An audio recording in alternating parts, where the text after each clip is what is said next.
दोस्तों तो यार क्या हाल है। आज की इस वीडियो में हम 2012 का प्राइवेट बैंक रिकन्सिलिएशन स्टेटमेंट का क्वेश्चन ये सॉल्व करेंगे। ठीक है, तो चलें इस क्वेश्चन पढ़ते हैं।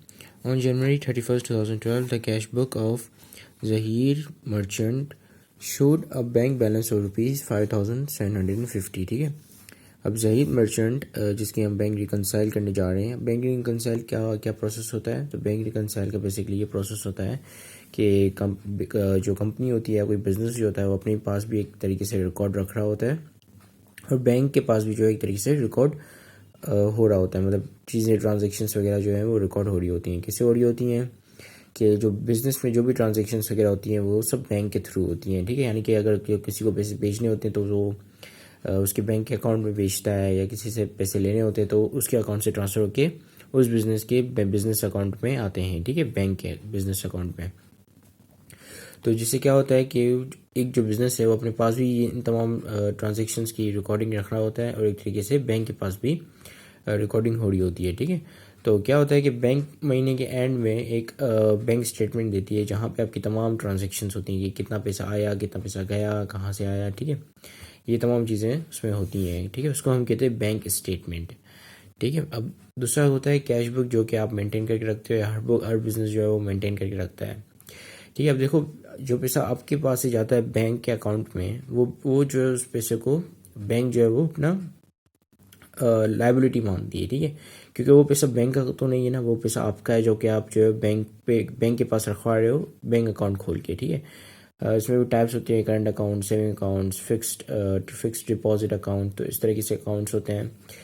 अब जो पैसा आप बैंक को देते हो, ठीक है, तो वो पैसा जो है क्रेडिट होता है, जबकि आप जो पैसा लिखते हो उससे आप कहते हो कि ये डेबिट हुआ। ठीक है, क्योंकि बैंक जो उस पैसे को अपना नहीं मानती, वो उस पैसे को एज ए लाइबिलिटी ट्रीट करती है। तो जिसकी वजह से जब भी आपके बैंक अकाउंट में भी पैसे जाते हैं तो कहते हैं कि, तो मतलब आपको ये मैसेज आता है कि इतने पैसे आपके बैंक अकाउंट में क्रेडिट हो गए हैं। ये नहीं लिखा हुआ था कि डेबिट हो गए हैं। ठीक है, तो क्योंकि वो पैसा बैंक के लिए एज ए लाइबिलिटी, बैंक उनको जो है वो लाइबिलिटी ट्रीट करती है। तो जिसकी वजह से बैंक स्टेटमेंट में आपका जो डेबिट होता है वो उनका क्रेडिट होता है और आपका जो क्रेडिट होता है वो उनका डेबिट होता है। ठीक है, तो ये मुझे इतना मतलब थोड़ा एक्सप्लेन करना था। ये कॉन्सेप्ट ज़रूरी है कि इन क्वेश्चन को सॉल्व करने के लिए, या बैंक रिकन्सिलिएशन जैसे क्वेश्चन को सॉल्व करने के लिए। ठीक है, तो यहाँ तक हमने पढ़ा कि जहीर मर्चेंट ने जो है बैंक बैलेंस, मतलब उनकी जो कैश बुक है, यानी कि जो रिकॉर्ड उन लोगों ने मेंटेन करके रखा हुआ है, उसमें जो है ₹5,700 बैलेंस आ रहा है कि भाई इतने पैसे पड़े हुए हैं। ठीक है, अब जब बैंक स्टेटमेंट आई महीने के एंड में, तो उसमें जो है वो डेबिट बैलेंस था, यानी कि नेगेटिव बैलेंस। ठीक है, डेबिट बैलेंस मैंने आपको बताया था, डेबिट बैंक का जो है डेबिट आपका क्रेडिट होगा और बैंक का क्रेडिट आपका डेबिट होगा। ठीक है, सो डेबिट बैलेंस है, इसका मतलब कि नेगेटिव बैलेंस है। ओवरड्राफ्ट है, ओवरड्राफ्ट क्या होता है कि जब आप बैंक ओवरड्राफ्ट एक तरीके से एक फैसिलिटी प्रोवाइड करती है बैंक आपको। अगर आपका जो है अकाउंट रनिंग फाइनेंस अकाउंट है, ठीक है, उसको कहते हैं हम रनिंग फाइनेंस अकाउंट या ओडी अकाउंट्स। ठीक है, sorry OB, yes no sorry OD accounts. OD accounts यानी ओवरड्राफ्ट अकाउंट्स। ठीक है, तो इसमें क्या होता है, इसमें आपको ये फैसिलिटी होती है कि अगर आपके बैंक के अंदर 5,000 कैश पड़ा हुआ है और कोई बंदा जो है चेक लेकर आता है या आपके बैंक अकाउंट से 7,000 रुपीज़ विड्रॉ कराता है, तो उसका चेक बाउंस नहीं हो जाएगा। ठीक है, उसको जो है वो 7,000 मिलेंगे, जबकि मतलब उसको 7,000 मिलेंगे, लेकिन आपके जो है बैंक अकाउंट में 2,000 नेगेटिव बैलेंस आ जाएगा। ठीक है, जो कि जिसके ऊपर इंटरेस्ट चार्ज होगा और वो बैलेंस जो है आपने फुलफिल करना है। यानी कि जब आप की जो नेक्स्ट पेमेंट आएगी आपके बैंक अकाउंट में, या आप जो है पैसे डिपॉजिट कराओगे अपने बैंक अकाउंट में, तो वो उस डिपॉजिट से ये 2,000 कट मतलब निकाल दिए जाएंगे। ठीक है, सो उस चीज़ को हम कहते हैं ओवरड्राफ्ट। ठीक है, अब ₹3,500, ठीक है, 3,500 नेगेटिव बैलेंस आपकी बैंक स्टेटमेंट में यानी बैंक अकाउंट में पड़ा हुआ है। ठीक है, on comparing the following differences were reveal. ठीक है, हमने कुछ यहाँ पे एज अकाउंटेंट हमने जाहिर मलिक की कुछ चीज़ें हमने देखी, तो हमें पता चला कि क्या क्या डिफरेंस आ रहा है कैश बुक में और बैंक स्टेटमेंट में। ठीक है, तो अब इन डिफरेंसेस को देख के हम जो है हमें क्या करना है कि हमें बैंक रिकनसाइल करना है, मतलब रिकनसाइल करना है इनको। ठीक है, यानी कि सही करना है, इनको बैलेंस करना है। ठीक है, तो सबसे पहले है हमारे पास, अच्छा रिक्वायरमेंट पहले पढ़ लेते हैं। प्रिपेयर करना है bank reconciliation statement on January 31st 2012 का।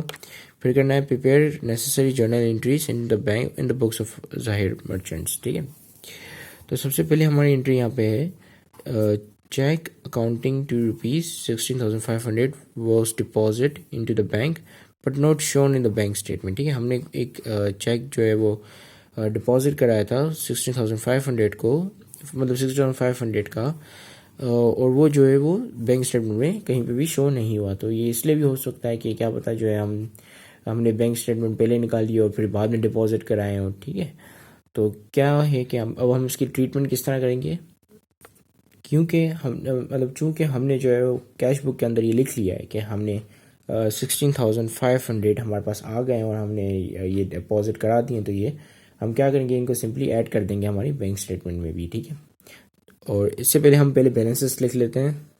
तो देखो इस तरीके से करके कुछ आपने कॉलम बना लेने हैं। ठीक है, Zaheer merchant bank reconciliation statement for the period ended, और जो पीरियड जिस पीरियड का आपको क्वेश्चन दिया जाए वो पीरियड। ठीक है, जैसे इस सिचुएशन में या इस सिनेरियो में हमारे पास जनवरी 31, 2012 है। ठीक है, तो यहाँ पे आपके पास दो कॉलम आप बनाओगे, एक कैश बुक का और दूसरा पासबुक का, और यहाँ पे पर्टिकुलर लिखकर नीचे जो भी आपकी ट्रांजेक्शन्स होंगी उनकी नरेशन आप डालेंगे। ठीक है, और हमारे पास एडजस्टिंग एंट्री भी बनाने को हैं, तो वो भी हम बनाएंगे। ठीक है, तो चलें सबसे पहले हम बैलेंसेस लिख लेते हैं। तो मैंने यहाँ पे बैलेंसेस लिख के अब मैं देखूंगा कि कैश बुक में हमारे पास कितनी रकम आ रही थी पॉजिटिव में। कैश बुक में आ रही थी हमारे पास 5,750। ठीक है, का बैलेंस पॉजिटिव में आ रहा था 5,750 का। ठीक है, तो कैश बुक में मैं यहाँ पे लिखूंगा 5,750, और पासबुक में हमारे पास नेगेटिव बैलेंस था ओवरड्राफ्ट का, कितना, 3,500 का नेगेटिव बैलेंस। ठीक है, अब चूंकि ये नेगेटिव बैलेंस है तो मैं इसको ब्रैकेट में लिखूंगा। ठीक है, 3,500। जब भी अकाउंटिंग में अगर आप कोई अमाउंट ब्रैकेट में देखो तो इसका मतलब समझ जाओ कि इसके आगे नेगेटिव यानी कि माइनस की साइन है। ठीक है, अब हमारे पास जो है एक ऐसा चेक है जो हमने डिपॉजिट तो करा लिया, लेकिन वो बैंक स्टेटमेंट में उसका नामो निशान नहीं है या वो शो नहीं हुआ। ठीक है, तो हम यहाँ पे लिखेंगे ऐड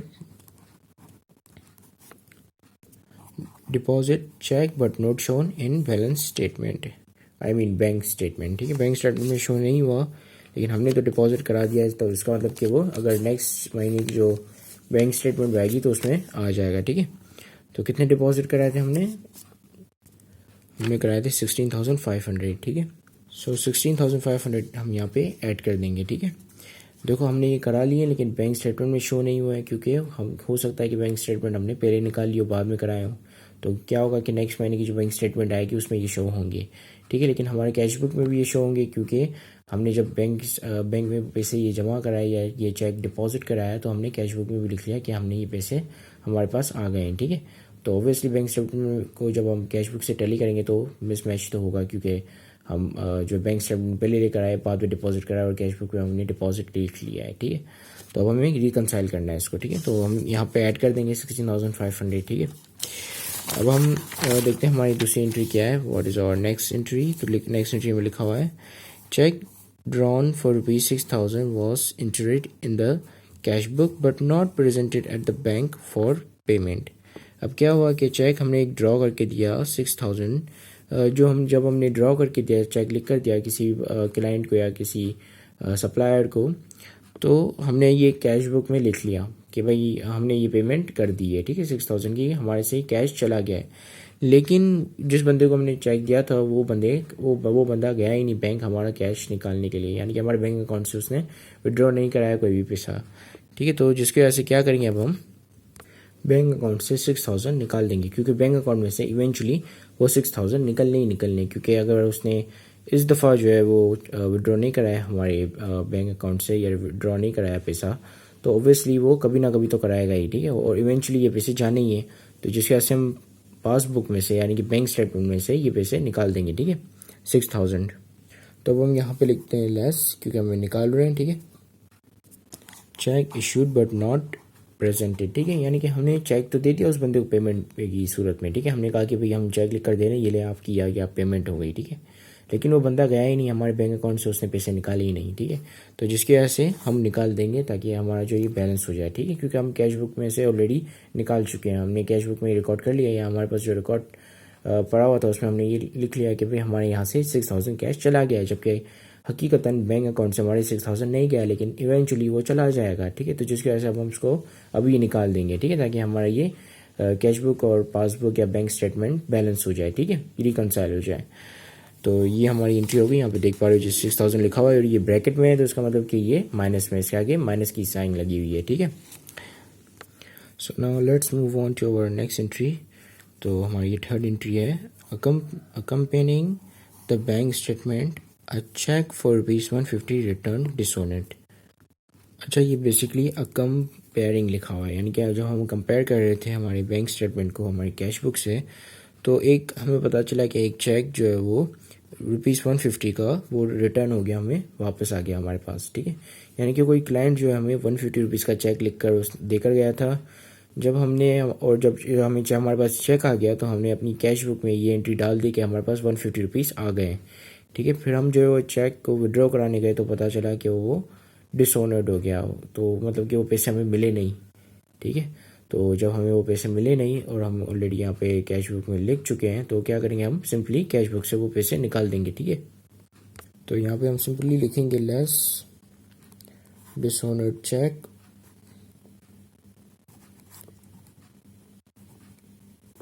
कितने से 150 से, ठीक है। और ये नेगेटिव में तो हम इसके आगे ब्रैकेट लगा देंगे, ठीक है।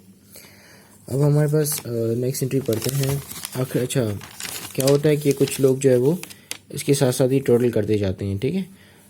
तो मैं ये करता हूँ, मैं जो है एंड में टोटल करता हूँ, ठीक है। एंड में मतलब इन दोनों का टोटल जो है वो दोनों बैलेंस आना चाहिए, तभी जाके अभी आपका क्वेश्चन सही होगा। तो अब हम नेक्स्ट एंट्री में मूव ऑन करते हैं।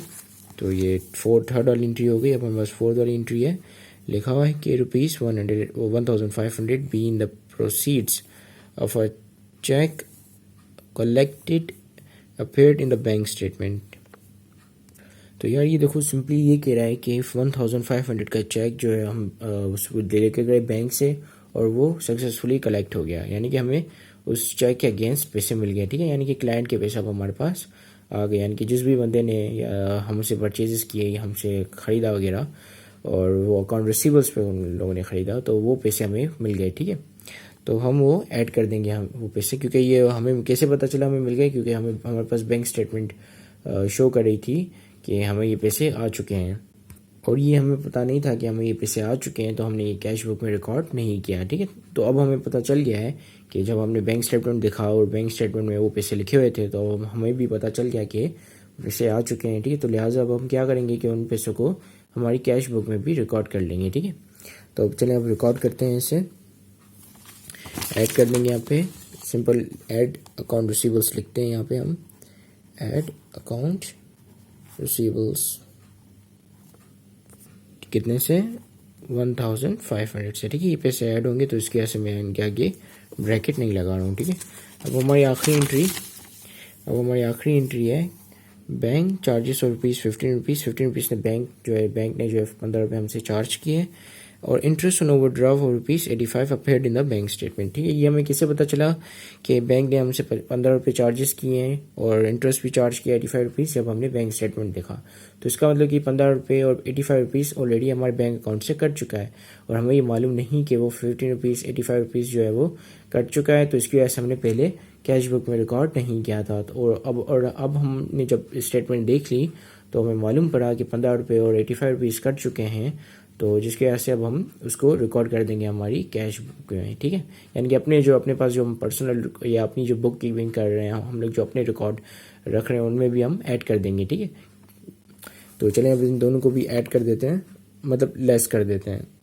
अब लेस क्यों कर रहे हैं, क्योंकि मैंने गलती से ऐड बोल दिया बार, तो मैं ऐड मेरा इस सेंस में बोल रहा था कि हम इसको उसके अंदर शामिल करेंगे, ठीक है। माइनस में करेंगे, प्लस में करेंगे, ये मैं अभी बताऊंगा, क्योंकि ये चार्जेस हैं, बैंक चार्जेस हैं, तो जाहिर सी बात है हमारे जो अकाउंट है या हमारे जो बैलेंस उसमें पैसे पड़े हैं उसमें से कटेंगे, ठीक है। और इंटरेस्ट भी एक तरीके से एक्सपेंस है, तो वो भी हमारे यहाँ से जाएगा, आएगा तो नहीं ना इंटरेस्ट, ठीक है। हमने लोन लिया है, लोन लेने पे कोई आपको इंटरेस्ट तो नहीं देता, ऑब्वियसली आप जो है इंटरेस्ट पे करते हो जब आप लोन लेते हो किसी से, ठीक है। इसी तरीके से बैंक जो अपनी चार्जेस आपको तो देगा तो नहीं ना, वो आपसे चार्जेस लेगा अपने, ठीक है। तो ये दोनों एक्सपेंस है, ठीक है। तो दोनों एक्सपेंस हम आपके यहाँ से जाएंगे, तो जिसकी वजह से ये हम जो इनको ब्रैकेट में लिखेंगे और ये लेस होंगे, ठीक है। तो चलिए यहाँ पे हम लिख लेते हैं, ठीक है। तो मैंने यहाँ पे दोनों लिख लिया, बैंक चार्जेस और इंटरेस्ट चार्जेस। बैंक चार्जेस है ₹15, ये भी माइनस में आएगा, और इंटरेस्ट चार्जेस है ₹85, ये भी माइनस में आएगा, ठीक है। अब हम देखते हैं कि हमारे पास और कोई एंट्री रहती है। तो यहाँ पे ये आखिरी एंट्री थी, ये तमाम एंट्रीज जो हमने बना ली हैं और ये एक रिक्वायरमेंट हमारी पूरी हो गई है, ठीक है। तो अब हम क्या करेंगे, हम इन दोनों का टोटल करेंगे यहाँ पे, ठीक है। पहले हम जो है वो कैश बुक का टोटल कर लेते हैं और देखते हैं कि क्या आ रहा है। और इन दोनों का टोटल जो है आपका, मतलब इन दोनों का सम, ठीक है। जो माइनस में वैल्यू है वो आप माइनस में लोगे, जो प्लस में है वो आप प्लस में लोगे। तो इन दोनों का सम जो है वो आपका बैलेंस आना चाहिए, ठीक है। तो let me just get my calculator. ये आ गया कैलकुलेटर। तो अब हम जो है पहले कैश बुक को कैलकुलेट कर लेते हैं पूरा। तो सबसे पहले कैश बुक में पॉजिटिव बैलेंस पड़ा हुआ था 5750। उसके बाद हमारे जो है यहाँ पे 150 माइनस हो गए, फिर हमें प्लस ऐड हो गए कितने 1500, और फिर माइनस हो गए कितने 15 रुपये, फिर माइनस हुए 85 रुपीज़, ठीक है। तो ये कितने आ रहा है 7000, ठीक है। 7000 जो हमारी कैश बुक में रिकॉर्ड ये आ गया, ठीक है। अब हम जो है अब हम देखेंगे हमारी पासबुक, ठीक है। पासबुक में इतनी ज़्यादा वैल्यूज़ नहीं है तो ये इजीली जल्दी कैलकुलेट हो जाएगा। तो सबसे पहले हमारे पास ओवरड्राफ्ट का नेगेटिव बैलेंस पड़ा होता है 3500, तो इसको मैं माइनस में लिखूंगा 3000, जैसा कि आप देख रहे हो कि मैं ये माइनस में लिख रहा हूँ, ठीक है, क्योंकि ब्रैकेट में -3500। फिर ये जो है वो पॉजिटिव में यानी कि प्लस में, तो हम जैसे प्लस में लिखेंगे प्लस 16500 एंड देन -6000, ठीक है। अब हम जो फिंगर क्रॉस करेंगे और होप करेंगे कि ये 7000 आ जाए, तो ये 7000 आ जाएगा, ठीक है, या मतलब आ गया। सो गुड न्यूज़ कि ये जो है क्वेश्चन सही है और हमने सही सॉल्व किया है, ठीक है। तो ये दोनों साइड जो है बैलेंस हो रही हैं और ये जो है वो हम एक पार्ट, पहला पार्ट ख़त्म होता है, ठीक है। अब दूसरे पार्ट में क्या करना है, हमें एडजस्टिंग एंट्रीज बनानी है। अब एडजस्टिंग एंट्रीज किसकी बनेगी, कैश बुक के ट्रांजैक्शंस की, ठीक है, क्योंकि कैश बुक में ट्रांजैक्शंस हम डालते ही जर्नल पहले बनाते हैं और या एडजस्टिंग एंट्रीज पहले बनाते हैं और फिर एडजस्टिंग एंट्रीज के थ्रू वो कैश बुक के अंदर ट्रांजैक्शंस होती हैं या जाती हैं, ठीक है। तो कैश बुक की जितनी भी ट्रांजैक्शंस हैं 150 से लेके 85 तक की, ये इन तमाम की जो है हम जर्नल एंट्रीज पास आउट करेंगे, ठीक है। तो सबसे पहले हम डिसऑनर्ड चेक की करते हैं। अच्छा, और ये डिसऑनर्ड चेक क्या था, ये अकाउंट रिसीवेबल था, यानी कि हमारे पास हमें पैसे मिलने थे लेकिन हमें नहीं मिले, तो इसका मतलब कि हमारा अकाउंट रिसीवेबल काम नहीं हुआ या क्लोज नहीं हुआ, ठीक है। और ये अभी भी हमारा अकाउंट रिसीवेबल जो है वो अभी भी डेबिट साइड पे खुला हुआ है, कितने से 150 रुपीज़ है, ठीक है, कितने से 150 रुपीज़ है। इसके अलावा बैंक चार्जेस जो है वो भी हमें हमारे कटने बैंक से, ठीक है, और ये जो इंटरेस्ट चार्ज है ये भी हमारे बैंक अकाउंट से कटेगा, ठीक है। और इसको हमने बैंक कैश बुक में रिकॉर्ड करने के लिए हमने जर्नल एंट्रीज पास करनी पड़ेंगी, ठीक है। तो क्या होगा हमारे पास बैंक चार्जेस, ठीक है, बैंक चार्जेस और एंड इंटरेस्ट एक्सपेंस, ठीक है। इंटरेस्ट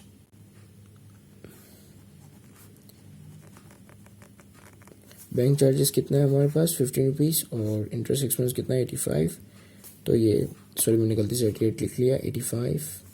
तो बैंक के अंदर से टोटल पैसा कितना जाना है, तो ये बैंक के अंदर से टोटल जाएगा अपना ये 100 हो गया, 100 + 150, दिस विल बी 100 + 150 कितना हो जाएगा ये, let me just calculate it, 250, ठीक है। तो 250 पूरा बैंक से पैसा जाएगा, ठीक है। अब हमारे पास दूसरी जो एंट्री बनेगी वो बनेगी अकाउंट रिसीवेबल की, जो कि सेटल्ड हो गए हैं, यानी कि हमें 1500 मिल चुके हैं, तो हम ये अकाउंट रिसीवेबल्स ख़त्म कर देंगे। और अकाउंट रिसीवेबल जब भी एसेट जब भी बढ़ता है तो हम उसको डेबिट करते हैं, तो उसको घटाने के लिए हमने क्रेडिट करना पड़ेगा। तो हम अकाउंट यहाँ पे अकाउंट रिसीवेबल